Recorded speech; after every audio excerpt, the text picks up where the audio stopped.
एक घर में दो बहू रहती थी। दोनों बहू का आपस में बहुत अच्छा तालमेल रहता था। एक बहू दूसरे बहू के बिना नहीं रहती थी। दोनों अपना बहन की जैसा रहती थी। एक दिन दोनों बहू आपस में बातचीत करते करते जंगल की ओर चल दिया। जंगल में एक पेड़ था।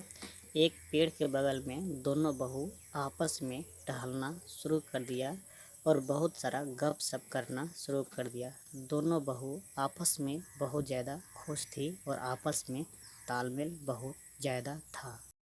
दोनों बहू आपस में बातचीत करते करते धीरे धीरे अपनी घर की तरफ आगे बढ़ रही थी। दोनों बहू अपना सुख हो या दुख हो दोनों आपस में बात कर रही थी और जैसे जैसे आगे घर की ओर तरफ चल दी तो अचानक दोनों बहू यह देखती है कि मेरा सामने घर के सामने मेरी सास है और मेरी सास हम दोनों पर बहुत ज़्यादा गुस्सा करके बात कर रही है।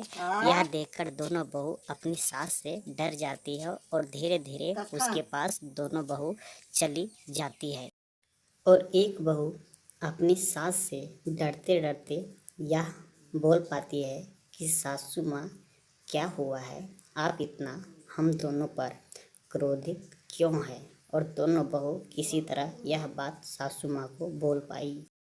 तब सासू माँ दोनों बहू से यह बोलती है कि तुम दोनों इतना देर तक कहाँ थी, तुम दोनों कहाँ चल गई थी। तुम दोनों को यह पता नहीं है कि शाम होने से पहले घर आ जाना चाहिए। तुम दोनों अपना दिमाग लगाती हो, मेरा बात नहीं सुनती हो, बहुत ज़्यादा डांट लगाती है।